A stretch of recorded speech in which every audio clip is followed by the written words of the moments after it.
الحمد لله رب العالمين، والصلاة والسلام على أشرف الأنبياء والمرسلين نبينا محمد وعلى آله وصحبه أجمعين. أما بعد، الجاهلية مسألة الجاهلية ولو بمارياني أو داوي بد صفات، داوي غلط عقيدة، داوي غلط نظرية، دا بیانی دی پا دی مقصد سره چی منگ ځان د دین لري ساتو، او مکمل پا دی کتاب کی منگا شپږ اویا مسئلې بیان کړي، شپږ اویا مسئلې. په آخرنی بیان کی یو مسئله دا بیان شوی و چې هغوی به واجب پرېښودو، دا به ورته یو ښه کار ښکارېدو، وایي موږ ځان د ګناه نه بچ کوو. دغه شان خیسته رزق به پرېښودو، هغه به په ځان حرام کو، ډول دا په لباس کې پرېښوده او دې ته به عبادت وي. خلک به د ګمراهۍ طرف ته رابلل او پخپله به ورسره علم نه و، یا به خلک د ګمراهۍ او کفر طرف ته رابلل او پخپله به ورسره علم و، سره د علمه به ګمراه و. اخرنی مسله دا بیانه شوې وه چې لوی لوی مکرونه او چلونه به یې کول د حق په خلاف کې، او د وحي په خلاف باندې به هغوی لګیا وو، او د هغې د مقابلې دپاره به قسمه قسم چلونه هغوی کول، قسمه قسم طریقې هغوی استعمال کړي. د هغې نه بعد بیا یو مسله دا ده، په جاهلیت والو کې دا بیماري وه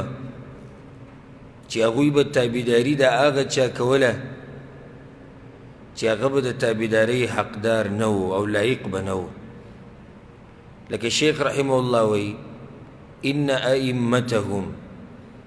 د جاهلیت والو امامان به څوک وو؟ امام چاته ویلی کېږي؟ مشر ته چې خلک پسې رواني. نو هغوی به په چا پسې روان وو؟ اما عالم فاجر و اما عابد جاهل، یا به په داسې مولا پسې روان وو چې هغه به فاجر و. فاجر چاته ویلی کېږي؟ هغه عالم چې په خپل علم باندې عمل نه کوي. نو د جاهلیت والو مشر به یا هغه مولا و چې هغه به په خپل علم عمل نه کو، و اما عابد جاهل، یا به په داسې عبادت ګزار پسې روان و چې هغه به جاهل او سره به علم نه و. دا دوه بیماریانې شوې، یا یوه بیماري ده خو امامان یې دوه قسمه شو، د هغوی مشران دوه قسمه وو، یا عالم چې فاجر به په خپل علم به عمل نه کو، او یا به عابد و عبادتونه به ډېر کول خو علم به ورسره نه و. دوی به په دې قسمه خلکو پسې روان. دا د یهودو نصاراو امامانو د هغوی قدوه وه. یا به په داسې مولا پسې روان و چې هغه به فاجر و. فاجر معنی ده چې په خپل علم به عمل نه کو، لکه څنګه چې د یهودو د علما دي چې احبار ورته ویلی کېږي. یهودو د مولیانو علماو سره علم و خو عمل ورسره نه و. او یا به هغوی په هغه خلکو پسې روان و چې هغوی به عبادتونه ډېر کول خو د خپل عبادت ورسره هم دلیل نه و، جاهلان. نو دا په نصاراو کې دا بیماري وه. د نصاراو دا پیران نه دي، رهبان چې ورته ویلی کېږي. دوی عبادتونه ډېر کوي خو علم ورسره نشته. اتخذوا احبارهم ورهبانهم اربابا من دون الله، نیولی وو دی یهودو نصاراو خپل مولیان، هغه مولیان چې فاجران دي، یعنی په خپل علم به عمل نه کو، ورهبانهم او خپل پیران، هغه پیران چې صرف عبادتونه کوي او د خپل عبادت ورسره علم نه وي. اربابا من دون الله، د الله سره په ربوبیت کې شریک کړي، چې هغوی به څه شی حلال کو دوی به حلالو، چې هغوی به یو شی حرام کو دوی به حرامو. لکه الله سبحانه وتعالی قرآن کې د دې دوو ډلو تذکره کړې ده، او شیخ رحمه الله دغه آیتونه راوړي. وقد كان فريق منهم يسمعون كلام الله، او یو ډله په دې یهودو کې داسې وه چې اورېده به یې خبرې د الله. خبرې د الله څه دي؟ تورات. دې ځینې دا مسله هم ثابته شوه، لکه یو مشهور مقرر دی، مولا نه دی زموږ په پاکستان کې، هغه یو بیان کې ویلي چې نور آسماني کتابونه د الله خبرې نه دي، د الله داسې پوره ورکړي دي پیغمبرانو، او دا قرآن چې دی دا خبرې دغې ته مخلوق وي والعیاذ بالله. و دلته ګوره الله تورات تم کلام الله ویلی دی، خبرې د الله. ثم يحرفونه من بعد ما عقلوه، الله وی بیا به زما دا خبرې بدلولي سره د علمه، من بعد ما عقلوه وهم يعلمون. دغه مولیان دي، دغه مولیان دي فاجران چې پوهه دي په تورات باندې، پوهه دي خو سره د پوهې به هغوی د الله په دې کتاب کې ګوتې وهلې. کله به یې معنی بدلوله، کله به ظاهري حروف بدلول. اوس داسې سړي نه ته څنګه مشر جوړې چې هغه د الله په کتاب کې لوبې کوي، هغه د الله په خبرو کې تبدیلی راولي، داسې مولا نه ته څنګه مشر جوړې؟ لکه د پیغمبر صلی الله علیه وسلم په زمانه کې چې کله یو یهودي سړي د یو یهودۍ ښځې سره زنا کړې وه، بار بار موږ دا واقعه بیان کړې، خصوصا تفسیر په درسونو کې سورة النساء کې دې ته اشاره شوې، سورة المائده کې ورته هم شوې ده، یا سورة المائده کې ورته شوې ده. نو د دوی په تورات کې هم دا و چې یو سړی د ښځې سره زنا وکړي نو په دوی باندې رجم دی. څه دی؟ رجم. نو خپل منځ کې فیصله وکړه، دا اوس هغه فاجران مولیان دي، ښه د دې مسلې نه خبر دي، خو چونکې سړی مخوریز دی رجم کولی خو یې نه شي. نو دی وایي چې یاره تورات کې خو دا دي چې رجم کوو به، خو تورات ته مسله به پرېږدو. لاړ شئ په دې د مسلمانانو په دې پیغمبر پسې، ان اوتیتم هذا فخذوه. که چېرته هم دقه شان مسلې درته بیان کړه، دا کومه چې موږ وایو چې رجم پې نشتي، بس دا وله ومنئ. که وایي چې رجم پې شتي به یې مه منئ. که چېرته ده ووایي د پیغمبر ووایي، د مسلمانانو پیغمبر، زموږ د پیغمبر صلی الله علیه وسلم به یادو، که چېرته ده ووایي چې په ده باندې رجم دی نو وایي موږ ستا دین نه منو، زموږ خو ځان له دین دی. که وی چې نه په دوی رجم نشتی زموږ په دین کې، نو بیا موږ به وایو چې صحیح ده، ته پیغمبر چې ستا فیصله وکړه.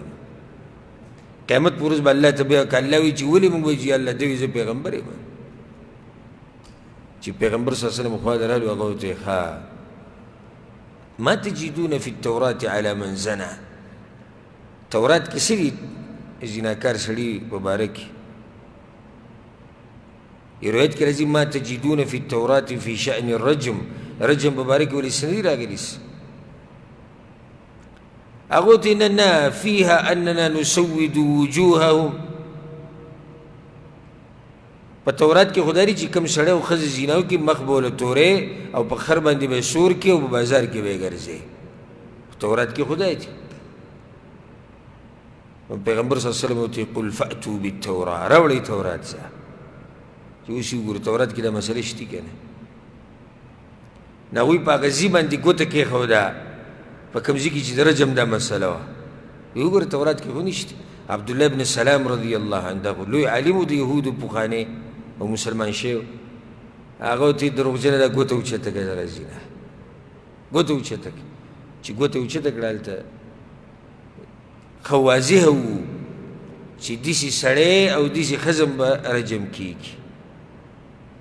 نو بیا پیغمبر صلی الله علیه وسلم امر وکړو او هغه دواړه رجم کړی شو، حتی ماته تر دې چې دواړه مردار شو، مړه شو. دا اوس وګوره تحریف دی د الله په کتاب کې. د الله کتاب کې معنی بدلول،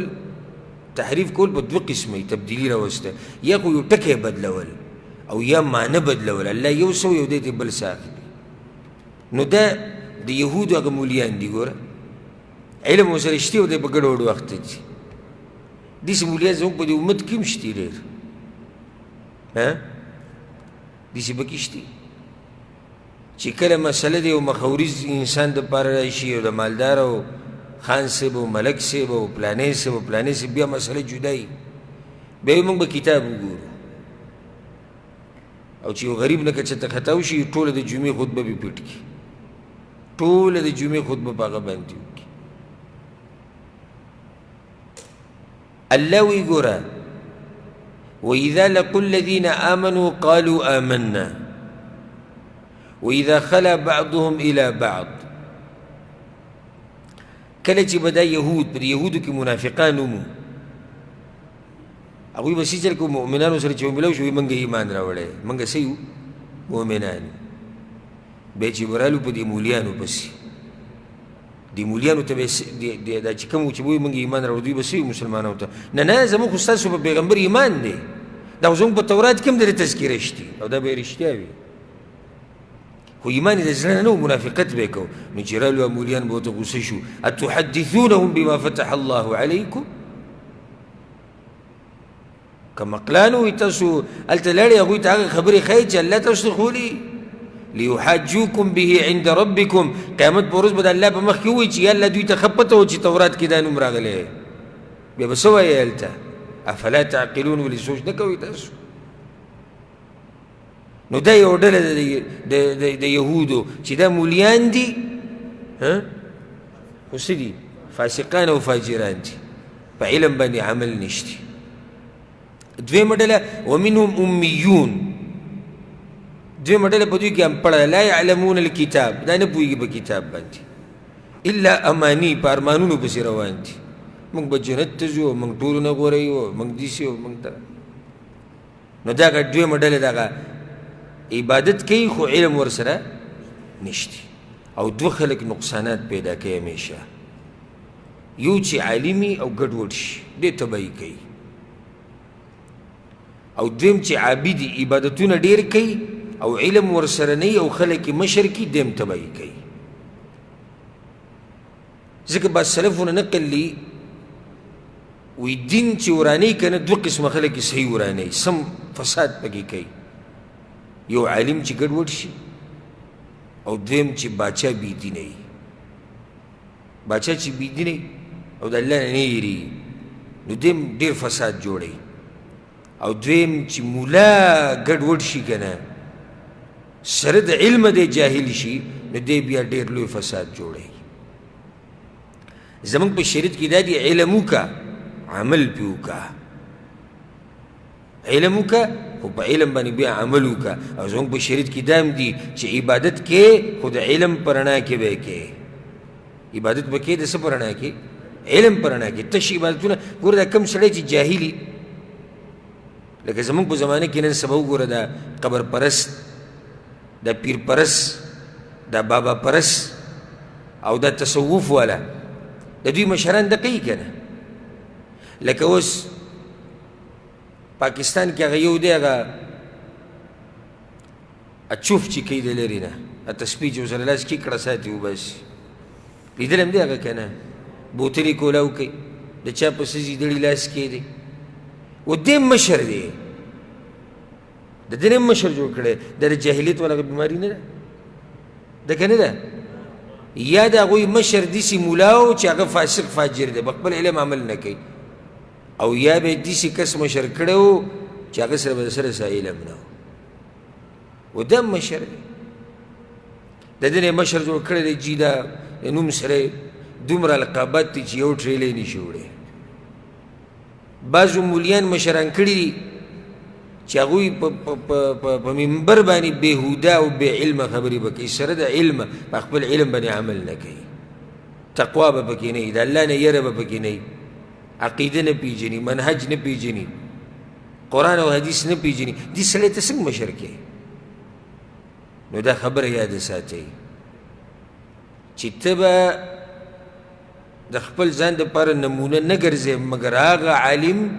چې هغه په خپل علم باندې عمل کوي او رباني علم رباني رباني چا ته ویل کېږي الله والا الله والا علم پسې بځي سني سلفي اثري چې د سلفو په منهج رواني هر مولا پسې به نه ځي او هر تقریر والا ولې مولا ایسي په منبر باندې خو ډېر خلک کیني او خبرې کوي نه ته به ګورې د عالم قرآن او حدیث بیانوي که نه د خپلې خېټې نه خبرې کوي ته به ګورې دې ته دا عالم قبر پرست خو نه دی دا تعویزګر خو نه دی دا کوډګر خو نه دی دا جادوګر خو نه دی دا عالم د الله دشمن خو نه دی هغه نه بعد بیا تابعداري د یو عالم کوه چې کله قرآن او حدیث بیانوي نو یاد ساتئ دا خبره علم به همیشه د هغه عالم نه کې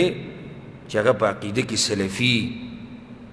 عقیده هغه د قرآن او حدیث نه اخیستي هغه د صحابه کرامو په لار رواني د تابعینو په لار رواني بدعتي مولا تابعداري به نه کوي نه به فاسق فاجر عالم پسې رواني یو عالم په خپل عمل باندې په خپل علم باندې عمل نه کوي دی به نورو ته څه وښي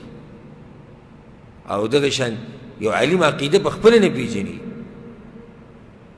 اوس ته به داسې عالم پسې رواني چې ته پوښتې وکړې الله کوم ځای کې دی وایي جي الله نه بره دی نه کته دی نه خیته دی نه ګسته دی نه مخې ته دی نه شاته دی او نه په دې عالم کې دننه دی او نه د عالم نه بهر دی نو کوم ځای کې دی اوس دا سړی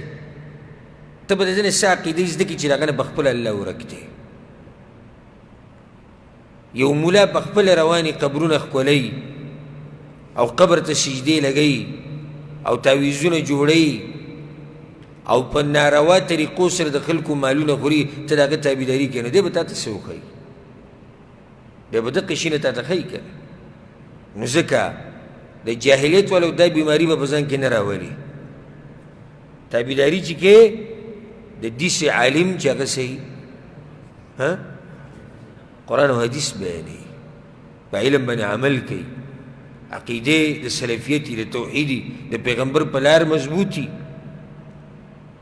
او یو عابد چې ډېر عبادتونه کوي نو په عبادتونو به یې نه دوکه کېږي چې څو پورې ورسره په د خپلو عبادتونو باندې دلیل نه وي او د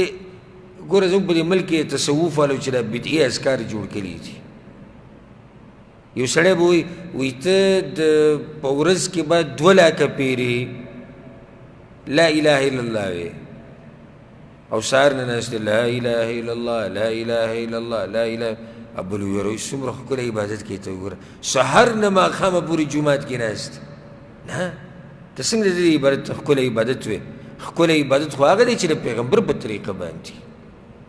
2 لاکه عدد خاص کول بیا د ذکر خاص کول او بیا دې سره سرونه وهل او بیا هو الله هو کوم ځای کې راغلی دې ته عبادت وی ته عبادت خسته عبادت هغه دی چې هغه د چا په طریقه وي هغه د پیغمبر صلی الله علیه وسلم په طریقه باندې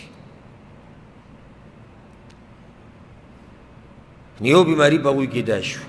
بله بیماري په هغوی کې دا وه او د 88 نمبر بیماري شوه دعواهم محبة الله هغوی به دا دعوه کوله چې موږ د الله سره محبت کوو جاهلیت والا به څه دعوه کوله وی موږ د الله سره محبت کوو مع ترکهم شرعه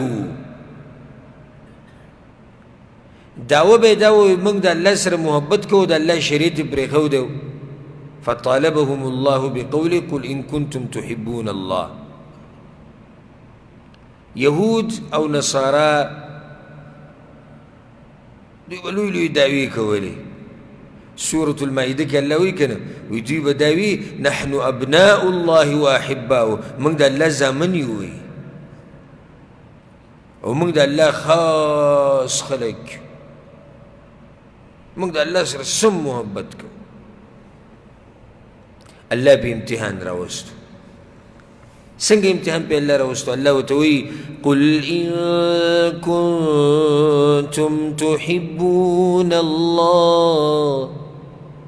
اے پیغمبر ووایه دې خلکو ته که تاسو د الله سره محبت کوئ نو دلیل پیش کوي په دعوه خلک دلیل پیش کوي که اوس ګوره د امتحانونه ولې راځي په دې خلکو باندې حسب الناس ان یترکوا ان یقولوا آمنا وهم لا یفتنون د خلکو دا ګمان دی چې دوی به وایي چې موږ ایمان راوړی دی او الله به یې پرېږدي لازم به امتحانونه راځي ولې چې رښتینی او د دروغجن پکې پته ولګي د مؤمن او د منافق پته ولګي امتحانونه کې پته لګي کنه اوس هر سړی دا وایي زه په الله مین یم او جی موږ بس سبحان الله او سبحان الله چې الله نوم متوالي اره بس زار شم وي د الله دې خوږ نوم نه اوس په دې دعوه دلیل وښایه چې ته په الله مین یې الله ناشنا امتحان په دغه خلکو راوستو د دعوې چې کولې ډېرې امتحان څه دی او دعوه باندې دلیل څه دی قل إن كنتم تحبون الله فاتبعوني يحببكم الله که تاسو په رښتیا د الله سره محبت کوئ نو تابعداري به د دې پیغمبر صلی الله علیه وسلم کوئ ناشنا امتحان دی په محبت باندې دلیل وښایه جی زه په الله مین یم بس موږ به ګورو که عمل دی د پیغمبر په طریقه دی به رښتینی او که د پیغمبر په طریقه نه روان نو بیا خو جاهلیت والو په شان تشې دعوې دي ستا یهود وایي موږ په الله مین یو نصارا وایي موږ په الله مین یو مشرکان وایي موږ په الله مین یو او درې واړه دروغجن ولې دروغجن دي ولې په دې دعوه کې دروغجن دي د پیغمبر په لار نه دي نو دعوه کې دروغجن شو کنه په دعوه باندې خو دلیل دا و چې دی رښتینی که دی د پیغمبر په لار روان وي اوس زموږ په دې عمل کې ډېر دسیس دي خزعبلات والا او بدعتیان جی وایي موږ د الله سره محبت کوو ډېر بلکې بعض خو دا وایي د صوفیان دا وایي وی موږ چې دا عبادت کوو د دې دپاره کوو چې الله سره محبت دی د جنت دپاره نه کوو او نه د جهنم د یېرې نه کوو حالانکې دا خبره د هغوی غلطه ده عبادت چې کې د الله سره د محبت د لاسه د جنت د طرف کولو دپاره او د جهنم نه د بچ کېدو دپاره خیر هغوی دا خبره کوي موږ صرف د الله سره د محبت دپاره عبادت کوو نو بیا راشه که نه دا طریقه خو دې وښایي چې چا په لار روان نو پیغمبر طریقه په مشرق ده او دا بدعتیان په مغرب دي صرف په خپل شیخ پسې ځي بس صرف په خپل مرید پسې ځي په خپل پیر پسې عفوا صرف په خپل پیر پسې رواني او دا د قادري دی او دا چشتي دی او دا پلانې دی او دا پلانې دی او د په پلاني طریقه بیعت کړی دی او د په هغې کې بیعت کړی دی او دا وایي دوی وی مرید د پیر په مخ کې داسې وي لکه مړی چې هغه چاته پروت وي هغه څوک یې چې لمبوي څه مطلب شو مطلب دا شو اوس یو سړی مړ شو ته یې لمبې نو چې څنګه یې ته اړې راړې تا ته څه ویلی شي څه نه شي ویل وایي دقه شان به دا مرید د پیر په مخ کې که پیر ورته هر څه وي دی به مني که دا خبره د پیغمبر خلاف ومي خو دی به یې مني که دا پیغمبر د الله د کتاب خلاف که دا خبره د الله د کتاب خلاف بیا به یې مني که دا طریقه د پیغمبر د طریقې خلاف بیا به یې مني لکه چې هلته ستا څه دی هغه پیر دی که نه بیعت ورسره شوی دی مونږ پسې بعض راشي متاثره شي د بیانونو نه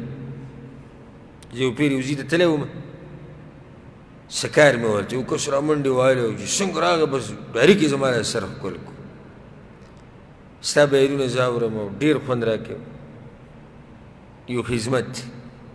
ما څه خدمت ته وي تا سره بیعت کوو بیعت ته څه شي کوي څه شي بیعت کوي زه د ملک مشر یم د علاقې مشر یم بیعت خو خلک د امیر سره کوي چې هغه په ملک باندې مشر حاکم وي ها بعض علما دا ذکر کړي چې بیعت بیا د مجاهدینو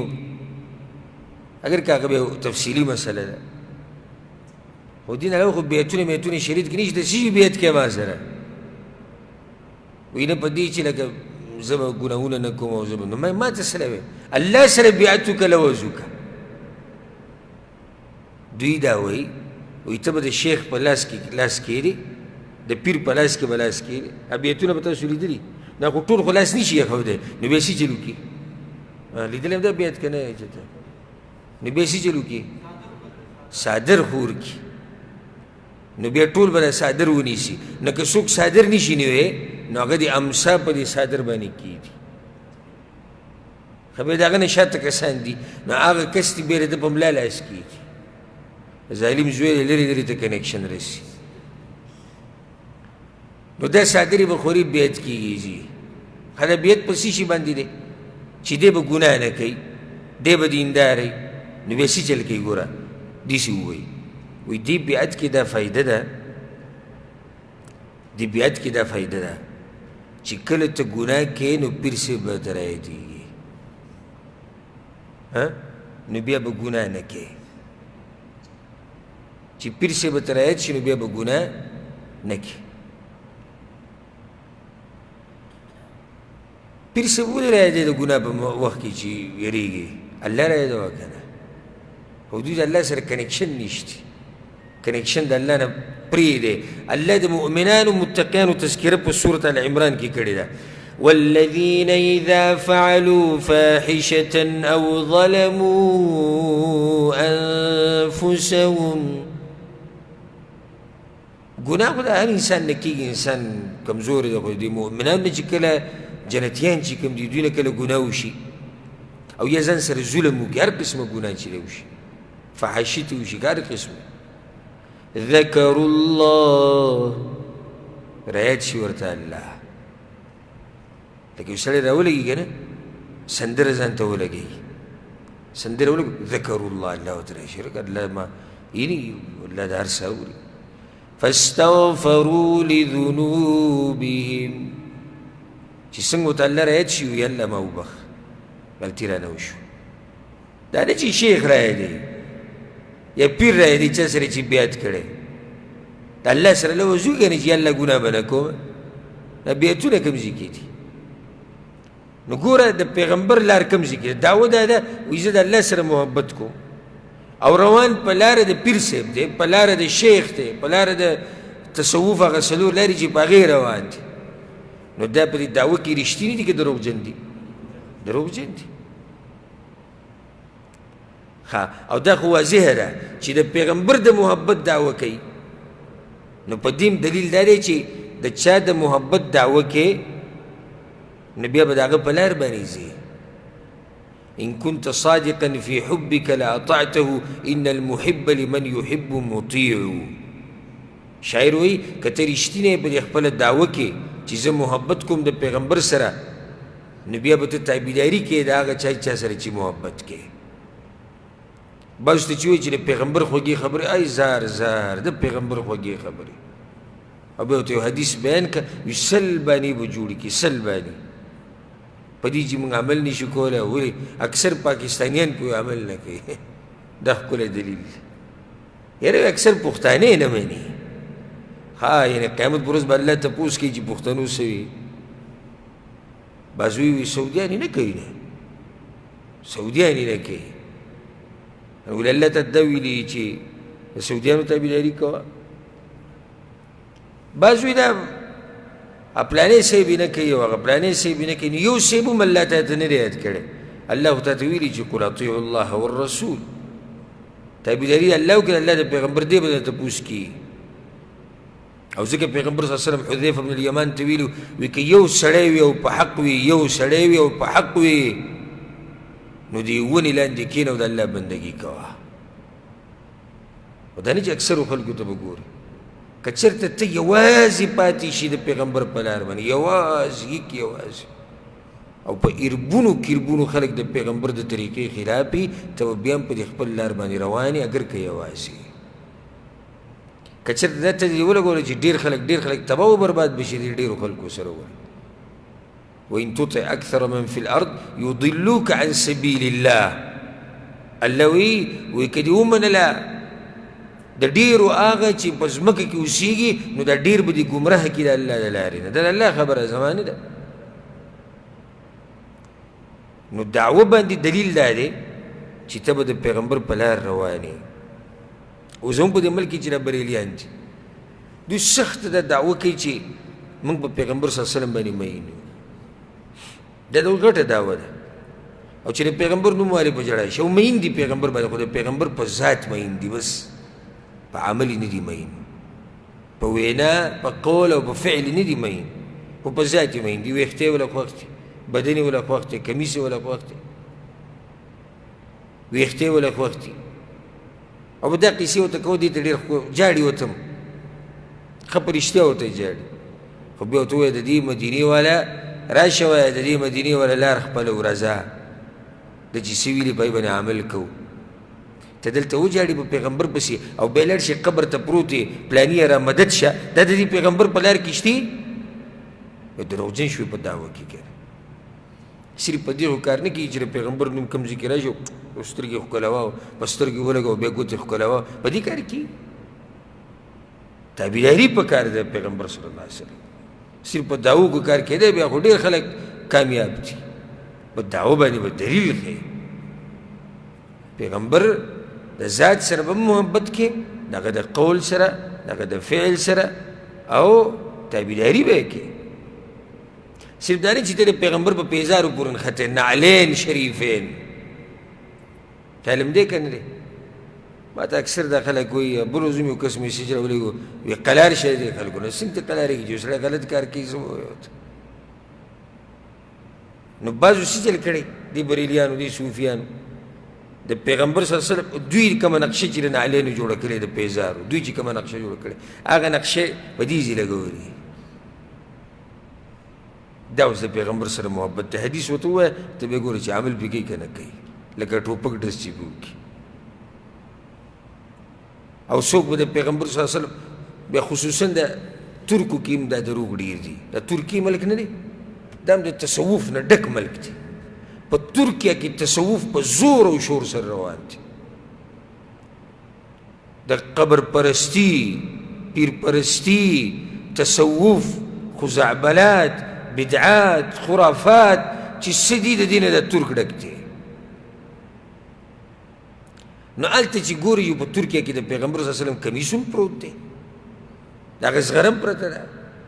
د هغه پیزار هم پرته دی عجیبه خبره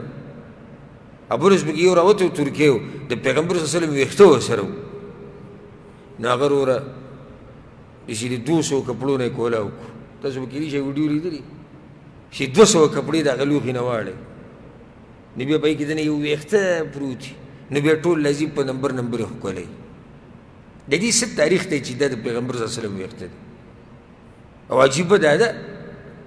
په ترکو کې دا شی نه پیدا کېږي په پاکستان کې پیدا کېږي په افغانستان کې پیدا کېږي او کوم ځای کې چې و مکه مدینه هلته نشته او زمونږ خلک چې کوم عالم حقیقي خبرې کوي د هغه سره طبیعت نه لګي خو د دې قصو سره ډېره لګي تاسې چې ته ورکړي چې په د انټرنیټ باندې چې د پیغمبر صلی الله علیه وسلم ویښته ایو مولانا چې ته پیدا کړی و هغه ستاسو علاقې والا د خلکو په سر به یې ښودو ښکلو به کسې چل به یې کوو بیا زما دا خبرې ورته چې ته رسېدلې وي بیا په ما باندې بیان هم کړی وي دې بېادبه ته وګوره د پیغمبر د ویښتو بېادبي وکړه لکه ما د پیغمبر د ویښتو سره څه دښمني ده خو ته ما ته سند وښایې چې دا د پیغمبر ویښته دي که نه دي دا خلک دې ګمراه کړ ټول دا د پیغمبر ویښته دي زمونږ دا پښتانه داسې سادهګان دي بار بار موږ د اواز بوغ شو د الله بندګانو راشئ سوچه دین له راشئ سوچه دین له راشئ سوچه دین له دا قصې پرېږدئ دوی به پسې روان مخکې ورځو کې چا په فیسبوک باندې ورکړی یو زوړ پوخانی مشین دی د جامو ګنډلو پوخانی مشین دی چې داسې ما ته ښکاري چې 200 کاله 1.5 کاله به یې کېږي بل یې ورته لیکلي وایي د خدیجې رضی الله عنها د جامو د ګنډلو مشین نه نو ستاسو څه خیال دی چې یو داسې به پکې ویلي یو چا به ورته چې څه غلط کار کوي نه هر یو ماشاءالله سبحان الله ماشاءالله سبحان لږ عقل کولو که په هغه ټیم کې مشینان و ده دا د اوسپنې نه داسې مشینان جوړېدو په ټیم کې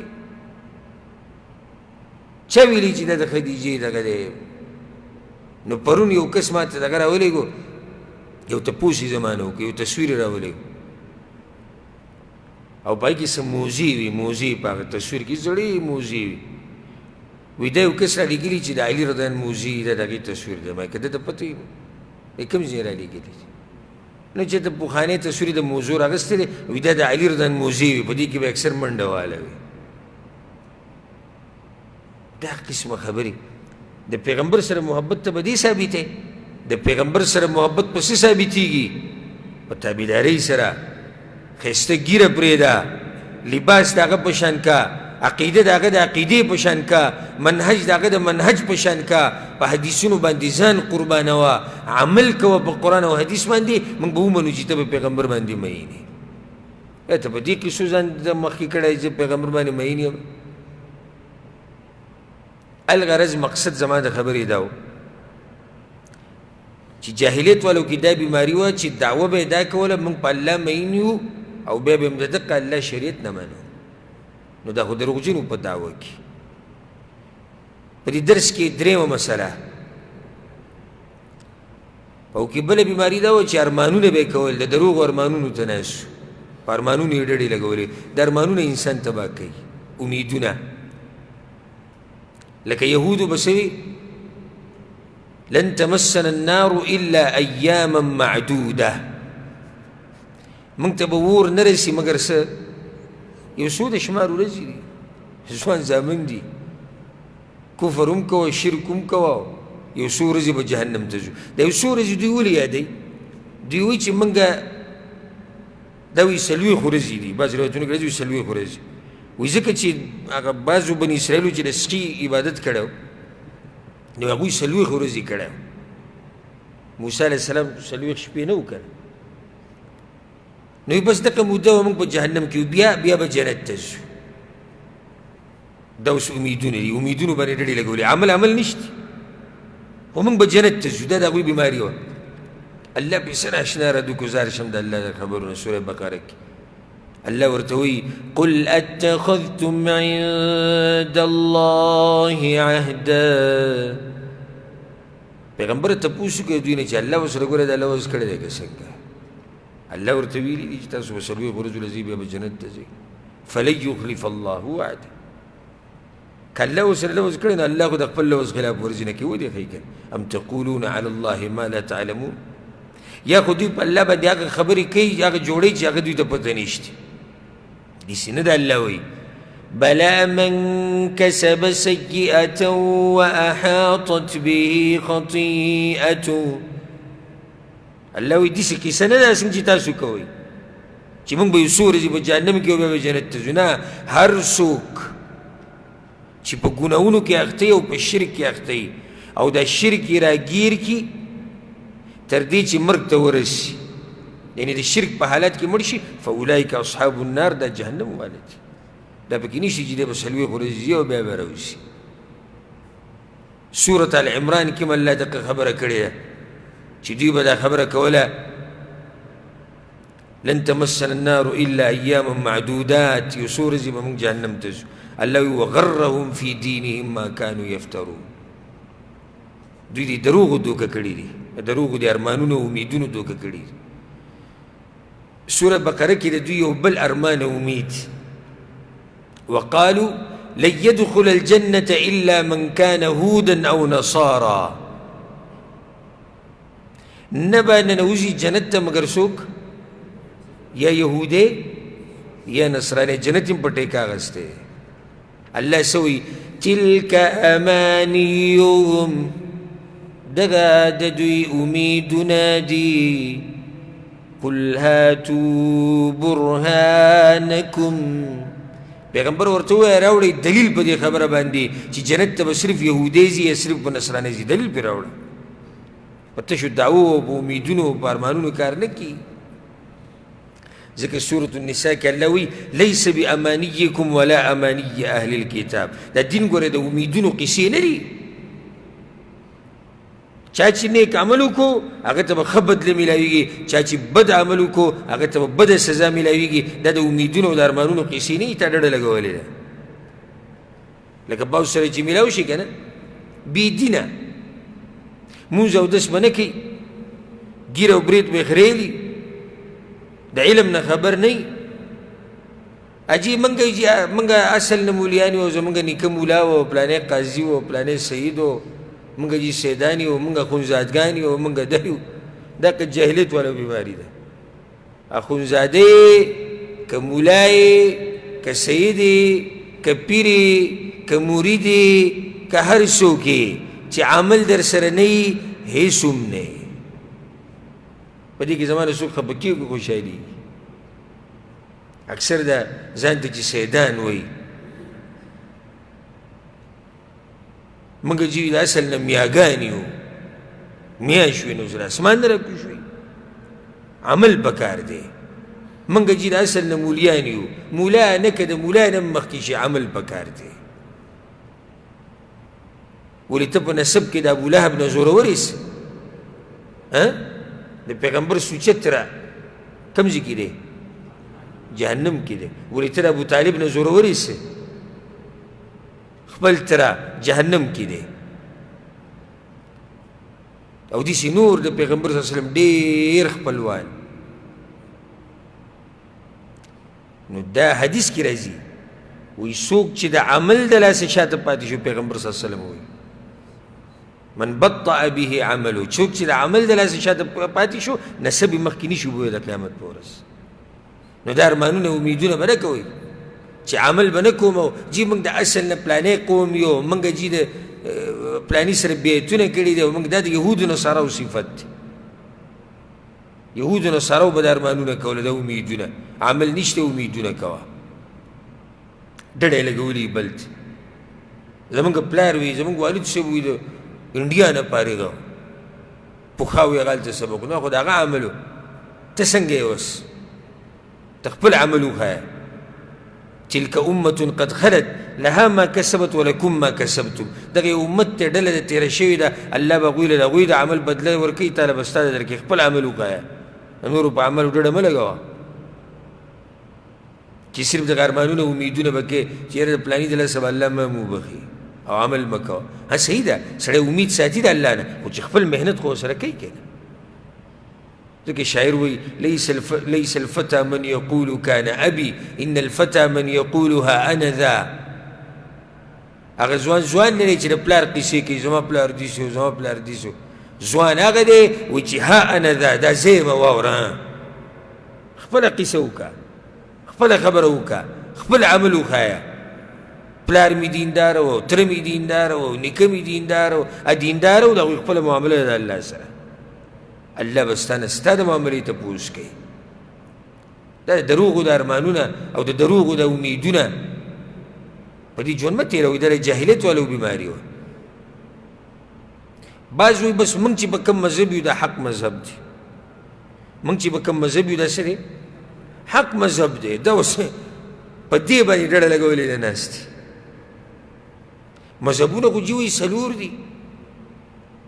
او زموږ دا پکې څه دی دا پکې د ټولو نه مضبوط دی او امام صاحب په ټولو علماو کې اوچه تعلیم و وایي تا ته چا ویلي عالم په علماو کې پېژنده ده خو د عالم کار دی که نه سم خیال دی که نه جاهل هم پېژندی شي د جاهلانو په مخ کې خو چې یو صورت په ښایسته اواز کې ووایه ټول تا نه متاثره کېږي یاره وایي لوی عالم و داسې خوږ اواز و سم خوږ اواز عباس دي که نه په بیانونو کې غریبې راکاږي نو ته زاره به دې شنه شي هلکه دې عقیده سړي د دې سړي عقیده خرابه ده وایي څنګه عقیده خرابه ده خو دومره خوږ اواز دی ته خوږ اواز او د عقیدې خوږ اواز به یو سړي اواز به خوږ وي ده به عقیده به زدارئ ده به علم به یو ته چې کله دا وایې چې زمونږ مولوي صاحب په ټولو علماو کې ښه پوهېدو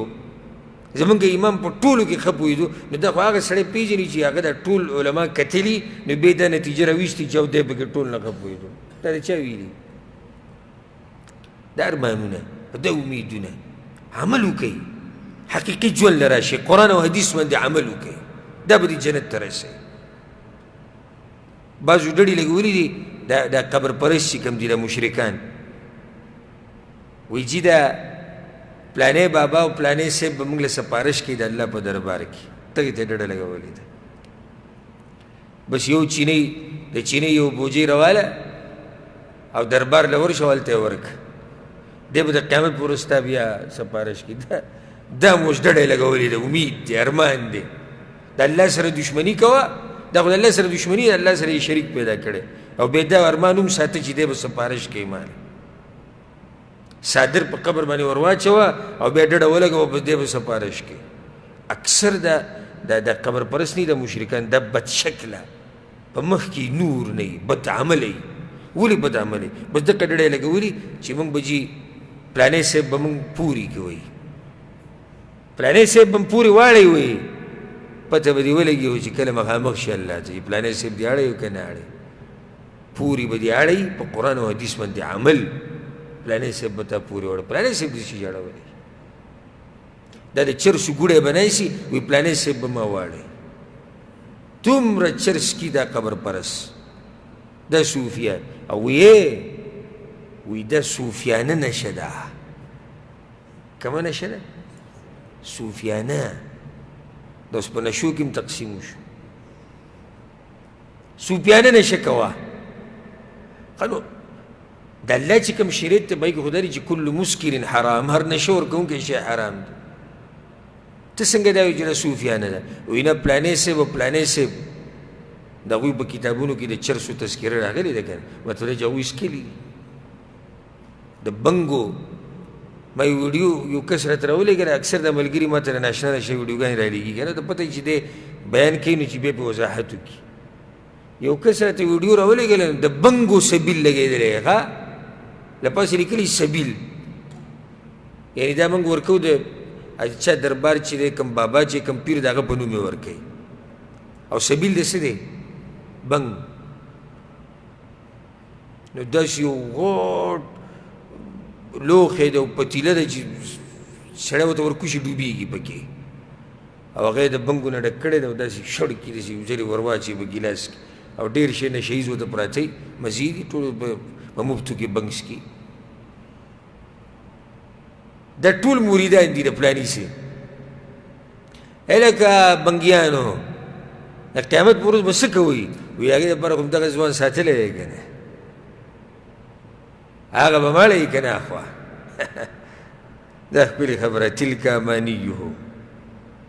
دا د دوی دروغ هغه ارمانونه دي قل هاتوا برهانکم دلیل راوړه چې دا ځوان به دې اړی اخوا دغه ځوان خو په خپله الله ته محتاج دی دغه ځوان غریب خو په خپله پته نه لګي چې جنت ته به ځي که جهنم ته به ځي او ته دې ته پورو ته ډډه یې لګولې ده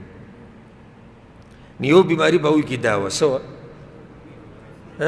د دروغو امیدونه او ارمانونه عمل به نه و دغه امیدونو ته پراته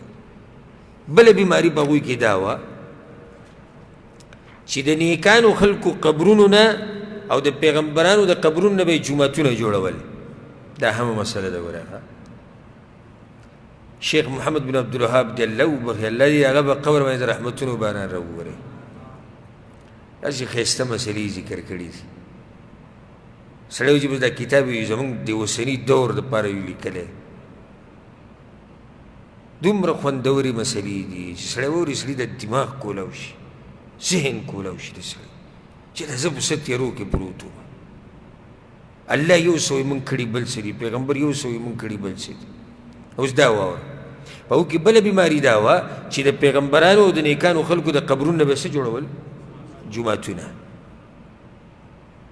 دا بیماري په هغوی کې وه په یهودو کې خصوصا په نصاراو کې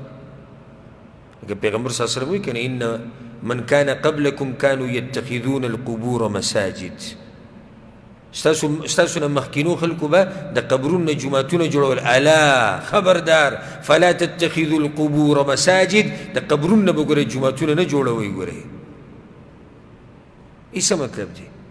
د قبر نه جومات جوړول دا په دوه قسمه یو سړی ځي د قبر په خوا کې لمونځونه کوي د قبر نه جومات جوړ کړو که نه ښه دا کوم سړی چې ځي قبر خوا کې لمونځونه کوي دا په دوه قسمه دی یو سړی دی دا مسله احمد غوږو ته کښېږدي یو سړی دی د الله دپاره لمونځ کوي خو د قبر په خوا کې کوي جایز دی که نه جایز دی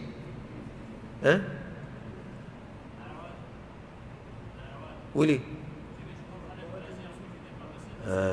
بارک الله فیک بعضو ګډوډ جواب راکړو توحید په درسونو کې یو سړی کښېني او توحید په اهمه مسله نه وي پوه یو سړی د الله دپاره لمونځ کوي او د قبر په خوا کې کوي نه دي جایز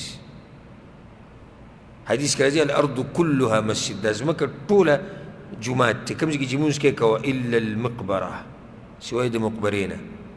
کوم ځای کې چې قبر هلته لمونځ نه کېږي ولې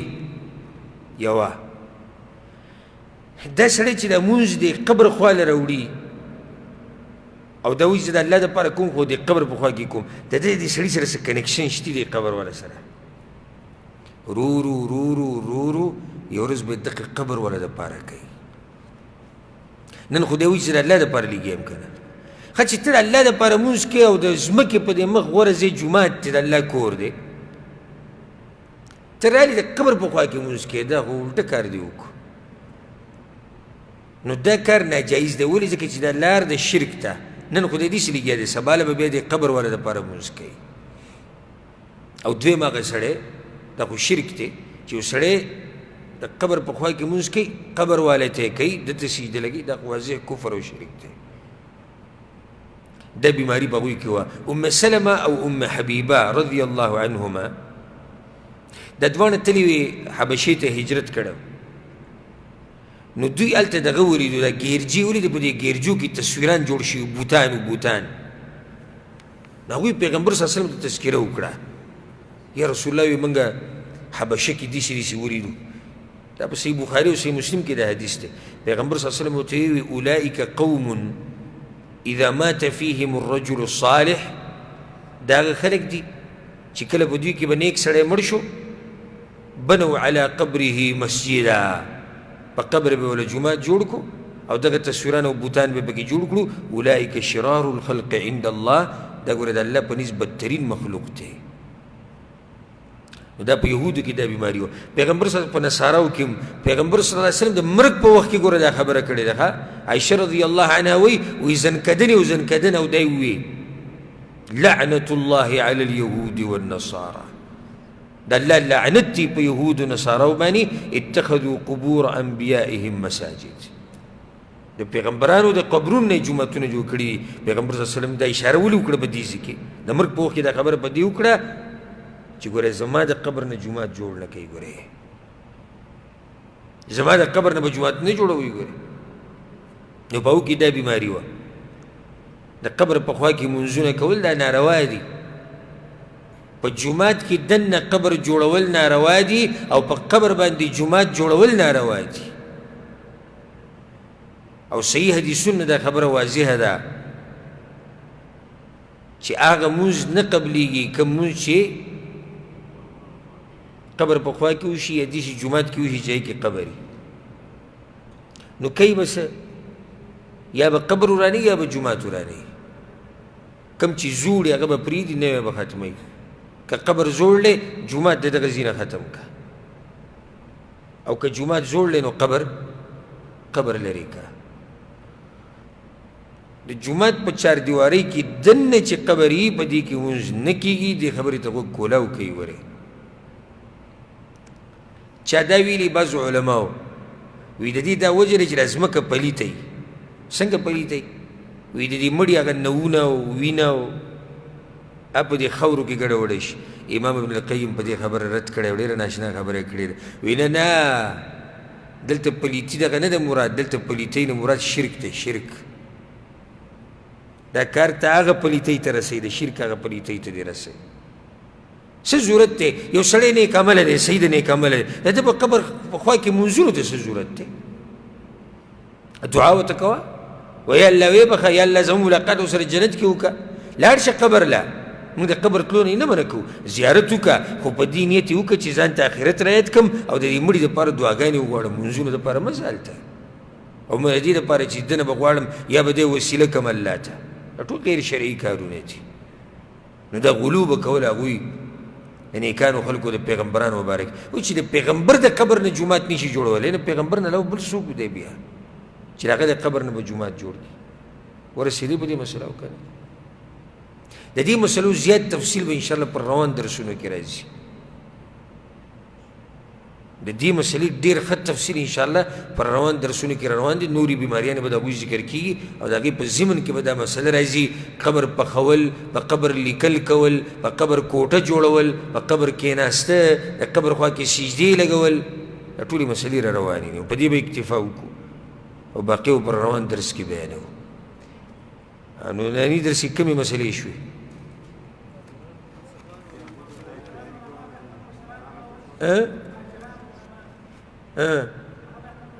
ناصري فاجران علماء نو فاجران علماء او جاهل عابدان دوی نه به مشران جوړ کړي وو دویمه بیماري محبت د الله د محبت دعوا او په دین به ولا عمل نه کوو درېمه د دروغو ارمانونه امیدونو ته پراته ډډې لګولې وې. څلورمه د پیغمبرانو او د نیکانو خلکو د قبرونو نه به یې جوماتونه جوړول. په دې به اکتفا وکړو. انشاءالله پر روان درس کې به باقي مسلې بیانوو. الله دې موږ د جاهلیت د مسلو نه لرې ساتي. والله سبحانه وتعالى دې موږ د قرآن او حدیث په لار روان کړي. هذا والله أعلم وصلى الله على نبينا محمد وعلى آله وصحبه أجمعين.